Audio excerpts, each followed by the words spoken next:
नौबत खाना देखने के बाद आप जो मेरे पीछे देख रहे हो उसे कहा जाता है दीवाने आम, जहाँ पे बादशाह आम लोगों की समस्या सुनते थे। तो अभी हम चलेंगे दीवाने आम। तो दोस्तों अभी मैं आ चुका हूँ दीवाने आम के अंदर। और ये जो आप छत देख रहे हो इसमें कभी सोने की चादर लगी हुआ करती थी। और ये जो आप तक देख रहे हो इसी पे बादशाह बैठकर आम लोगों की समस्या सुनते थे। और नीचे जो आप वो देख रहे हो इसी पे शिकायत पर रखे जाते थे। अभी मैं जाने वाला हूँ रंग महल की ओर। दरवाज़ा बाहर की ओर जाता था और नदी में नाव लगी रहती थी। अभी मैं आ चुका हूँ खास महल पे। तो दोस्तों अभी जो क्षेत्र देख रहे हो आप इसी में बादशाह लोग रहा करते थे। तो दोस्तों अभी मैं जाने वाला हूँ दीवाने खास की ओर। दोस्तों जो आप जो सिंहासन देख रहे हो यहीं पे एक मयूर सिंहासन हुआ करता था और तख्ते ताऊज हुआ करता था, जिसको नादिर शाह ने चुरा लिया था और अपने साथ कोहिनूर हीरा भी ले गया था और छत का सारा सोना निकाल लिया था। हेलो दोस्तों, स्वागत है आपका अनदर वीडियो में। मेरा नाम है रंजीत कुमार और आज मैं आपको दिखाने वाला हूं दिल्ली का लाल किला और फुल गाइड टूर देने वाला हूं। तो आप वीडियो को पूरा देखिएगा। हमने इसके फर्स्ट पार्ट में यहाँ के बहुत से हिस्सों को देखा था, जैसे कि हमने इस किले के जो मुख्य द्वार पे है दिल्ली गेट वो देखा था। साथ ही साथ हमने इस किले के अंदर की मीना बाज़ार को देखा था और बहुत ही अच्छे से समझा था और उस स्थान को भी देखा था।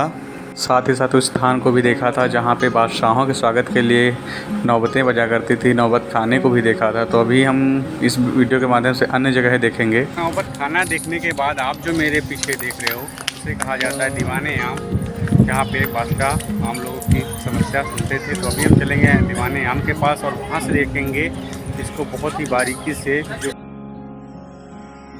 तो दोस्तों यह जो आप यह रास्ता देख रहे हो यह सीधा का सीधा जाता है दीवाने आम की ओर। और अगर आप दीवाने आम को देखेंगे तो आपको दीवाने आम के दोनों कोनों पे हमें इस प्रकार की छतरियाँ दिखाई देंगी और सामने की ओर बहुत बड़ा स्थान हमें दिखाई देगा। और अगर इस साइड देखेंगे तो वहाँ पे बादशाह लोग बैठते थे और यहाँ पे आम लोग बैठते थे और अपनी समस्या बादशाह के समक्ष रखते थे जो भी हुआ करती थी। तो अभी हम चलेंगे दीवाने आम की ओर और वहाँ से आपको सिंहासन दिखाएंगे जहाँ पे बादशाह बैठते थे और बहुत कुछ देखेंगे। आगे बढ़ने पे हम अभी आ चुके हैं दीवाने आम की ओर और आप यह डिटेल कुछ है उसके बारे में आप पढ़ लीजिएगा। तो दीवाने आम के ऊपर जाने के लिए कुछ सीढ़ियां हैं। इन्हीं सीढ़ियों के माध्यम से हम ऊपर चलेंगे। ऊपर आने पे हम अगर देखेंगे तो हमें इसकी जो छत दिखाई देती है, इन्हीं छतों में कभी किसी टाइम काफ़ी सारा सोना जड़ा हुआ करता था। सोने की चादरें लगी हुआ करती थी। और अगर आप इसके इस साइड देखेंगे तो हमें कुछ इस प्रकार से पिलर्स पे यह दीवाने आम टिका हुआ है और इस पे काफ़ी बेहतरीन नक्काशी की गई है इन पिलरों पे। और इस प्रकार से काफ़ी अच्छा इसको दिखाया गया है जो आप देख सकते हैं। और सामने की ओर अगर देखेंगे तो हमें उस समय का सिंहासन दिखाई देगा जहाँ पे बादशाह बैठा करते थे। और इसके अगर सिंहासन देखेंगे और इसके साइड में जो हमें यह छोटी सी चौकी दिखाई दे रही है, इसी पे शिकायत पत्र रखे जाते थे और बादशाह उनको देखते थे और आम लोगों की समस्या समझते थे। अगर यह सिंहासन देखेंगे तो पूरा संगमरमर का बना हुआ है और काफ़ी कुछ उस टाइम इसमें हीरे जवाहरात भी जड़े हुआ करते थे जो कि मौजूदा समय में नहीं। अगर इसके पीछे की ओर देखेंगे तो कभी काफ़ी बेहतरीन नक्काशी देखने को मिलेगी। अगर इस साइड देखें तो हमें दरवाज़ा दिखाई देगा जहाँ से बादशाह लोग अंदर इसके जाने का स्थान है। वहीं पे बादशाह लोग अंदर से आया करते थे। और इसके इस साइड काफ़ी सारा स्थान जहाँ पे मंत्री मंडप और अन्य लोग बैठा करते थे। और इस यहाँ से देखने पे यह दीवाने आम कुछ इस प्रकार से दिखता है। दीवाने आम देखने के बाद अब हम चलेंगे रंग महल की ओर। तो दोस्तों अभी हम जाने वाले हैं रंग महल की ओर और यह जो रास्ता है वह रंग महल की ओर जाता है। रंग महल का सीधा मतलब यह था कि जो बादशाह थे वह ख़ास लोगों को रंग महल में बिठाया करते थे और एंजॉय एंटरटेनमेंट किया करते थे। रंग महल सिर्फ एंजॉय एंटरटेनमेंट के लिए था, जहाँ पे वे लोग आराम करते थे। और अगर आप रंग महल के नीचे की ओर देखें तो यहाँ हमें एक दरवाज़ा दिखाई देगा जो सीधा बाहर की ओर जाता है, जो कि सीधा नदी में जाता था। वहाँ पे उनकी नावें लगी रहती थी और वहीं से वे लोग आने जाने का कार्य किया करते थे। और अगर हम रंग महल के बाहर की ओर देखें तो ये कुछ हमें नहरें दिखाई देंगी, नहरें बहिश्त वगैरह, जहाँ पे यमुना का पानी बहा करता था। अभी हम नहरें बहिश्त भी आपको दिखाएंगे। उससे पहले अगर रंग महल के अंदर का दृश्य देखें तो काफ़ी सुंदर दिखाई देगा। और इन्हीं जो नहरें बहिश्त हैं, इन्हीं से यमुना जी का पानी बहता था और काफ़ी शीतलपन रहता था। अगर इसकी हम नक्काशी को देखें तो काफ़ी सुंदरतापूर्वक इसको बनाया गया है, जो आप देख सकते हो। तो दोस्तों, अभी जो क्षेत्र देख रहे हो यह यहाँ का खास महल हुआ करता था, जहाँ पे बादशाह का निवास स्थान था। बादशाह और रानियाँ इन्हीं महलों में रहा करते थे और यह उस समय काफ़ी ज़्यादा सोने की चादरों से ढका था। पूरी इनकी छतों में सोने की चादर लगी रहती थी। और अगर आप इसके अंदर देखेंगे तो पूरा संगमरमर का बना हुआ है और काफ़ी बेहतरीन देखने में लगता है, जो आप देख सकते हो। और उसके उस साइड में आप देखेंगे तो यमुना नदी है। हम आ चुके हैं दीवाने खास पे, जहाँ से नादिर शाह ने। तो दोस्तों, यह जो आप देख रहे हो इसे कहा जाता है दीवाने खास, जहाँ पे बादशाह खास लोगों से मिला करते थे। यहाँ पे आम लोगों की आने की अनुमति नहीं थी। और इसी दीवाने खास में मयूर सिंहासन था और साथ ही साथ इसमें तख्ते ताऊज़ यानी कि जिसमें कोहिनूर हीरा लगा हुआ था।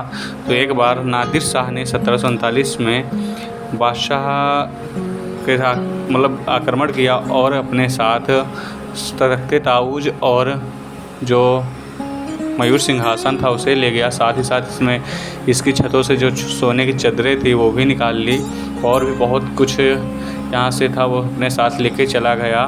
मौजूदा समय में जो मयूर सिंहासन है वह तेहरान के नेशनल म्यूज़ियम में रखा हुआ है, और लेकिन जो कोहिनूर हीरा है वह लंदन में है।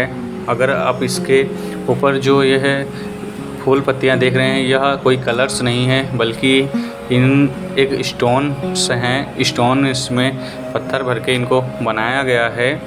जो आप अगर देखेंगे तो उभरे हुए कुछ दिखाई दे रही है, यह पत्थर है ना कि कोई कलर्स हैं, जो आप देख सकते हैं। तो अभी मैं इसके बाद अन्य हिस्सों में चलूँगा। तो दोस्तों, हम सभी को जैसे पता है कि यहाँ पे बहुत सी नहरें हैं जो इस पूरे किले को शीतल रखने में मदद करती थी। तो यह आप जो देख रहे हैं यहाँ की नहर है। जब हर महल से होकर पानी सारा यहीं पे आता था और यहाँ से बाहर की ओर जाता था। अगर आप इसके मध्य में देखेंगे तो हमें इसमें एक फाउंटेन जैसा दिखाई देगा और यह यहाँ की नहरें थीं, जिसके माध्यम से पूरे यहाँ के हर एक हिस्सों को शीतल रखा जाता था, जो आप देख सकते हैं। तो यह देखने के बाद अभी हम चलेंगे अन्य हिस्सों में। तो दोस्तों, अभी हम जानने वाले हैं मुमताज़ महल की ओर, जिसको बादशाह ने अपने बेगम मुमताज़ के लिए ख़ास करके बनवाया था और इसे यहाँ का दूसरा रंग महल भी कहा जाता था। तो अभी हम चलेंगे इस महल के अंदर और वहाँ से देखेंगे हम इसके अंदर का व्यू कैसा दिखता है। तो अभी मैं आ चुका हूँ इस महल के पास में और यहाँ पे कुछ इसकी डिटेल्स हैं, आप अगर आते हैं तो देख लीजिएगा। और इसके अंदर आने पे हमें कुछ ऐसा व्यू दिखता है और इसके सामने की ओर ऐसा खुला क्षेत्र है और पीछे की ओर काफ़ी सारे कमरे बने हुए हैं और उसके पीछे यमुना नदी बहा करती थी। अगर आप इस हिस्से को देखेंगे तो काफ़ी सुंदर पूरा संगमरमर का बना हुआ है, जो आप देख सकते हैं।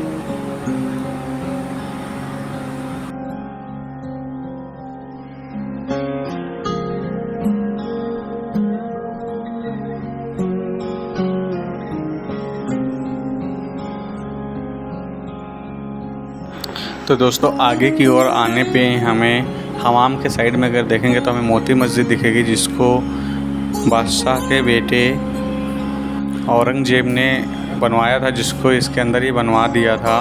और अगर इसको हम देखेंगे तो पूरी संगमरमर की है यह मस्जिद, और इसके अंदर काले पत्थर का प्रयोग करके बनाया गया है। और यह तो दोस्तों, अगर आप इस मस्जिद के मोती मस्जिद के आगे की ओर जाएंगे तो हमें हयात बख्श बाग देखने को मिलेगा। तो अभी हम वहाँ पे चलते हैं।